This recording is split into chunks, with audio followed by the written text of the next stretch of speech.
Let's talk about the website. So the website is arguably the most useful tool that has been provided by the Atlas developers. It's just mcatlas.com. So if you head here, you'll end up seeing this screen. And the first thing that you'll probably notice here is there's this thing called the wheel off to my left here.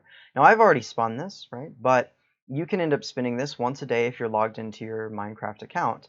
And some of the things on here are really, really good. You can end up getting coins for the actual player shop. You can end up getting a wand of healing. You can get diamonds. There's a lot of useful stuff. I've actually gotten 50 diamonds from this thing before. So the second thing I want to talk about is the world map. So the world map is a really useful resource. You can actually click on these things and it'll open up the guide stuff for each of those areas, and you can see what grows there. You can see what animals you can breed there. You can see what regional mobs are there. There's even like a little synopsis for describing it. And the world map is just really, really useful for like if you're in Kishin and you're like, I don't know where I'm supposed to go here. Let's go check out Bezwin because I have a quest there or something, right? So then there's the leaderboards. The leaderboards are tied into the town leveling system. The town leveling system I'll go over in just a sec.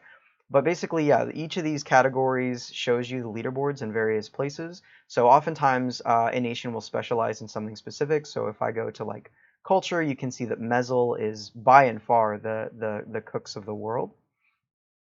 And if you go, I mean, luxury, you can see Aureus is obviously the most luxurious nation. Mezel also has a lot of lore, so on the culture board, I would expect that Mezel is on the top, right?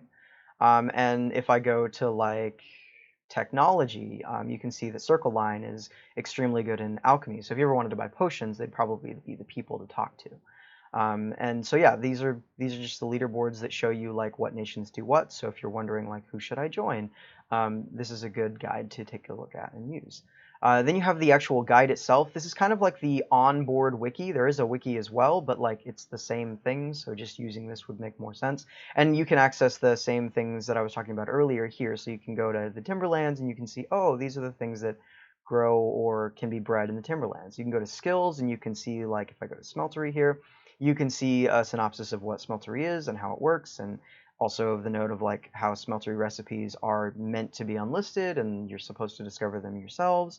You can go to like the economy stuff and learn about how dynamic pricing works. You can go to adventuring and you can see, oh, what are the quests? And you can look at all of the quests that are in the game because they're all listed out here as a resource for you to look at, or mythic mobs, and you can see what mythic mobs are and where they spawn and what they drop. And you can go to the other stuff as well, like what are the vanilla changes in the game, what legendary items exist in the game that you can get. And then you have the forums.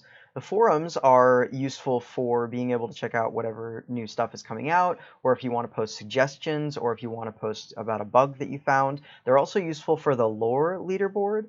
If you want to post in lore as whatever lore you're creating for within the game, then you can end up posting there and you actually get points for it on the leaderboard.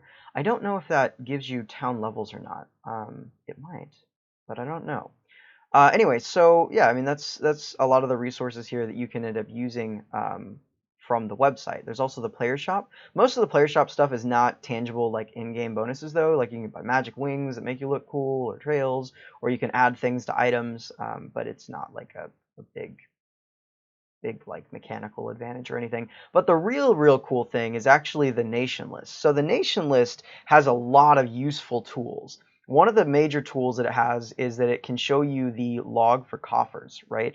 And it actually like graphs it out. It shows you who's taken out what, who's put in what, and when they put it in, or what the amount was. You can actually use this to see what your tax is. And like it's massively useful. Another thing you can do with the town setting is you can actually go in and see what towns there are and what's been claimed in those towns for the hexes. Gives you a good overview from like a top view of the map. It's so useful. I've used this so much. And then lastly, there's also the nation list. So under the nation list, I can actually go in and see who's in all of the different nations. So if I go and I look at Mezel, I can see all of the people that are basically the rulers of Mezel, and you can see, like for example, the high whatever king of Aureus is Raxus, right? Whereas Mezel has a bunch of people that are considered to be like the top person. And you can use this to see, well, how many people are in what nations. You can also see who's inactive and who's active.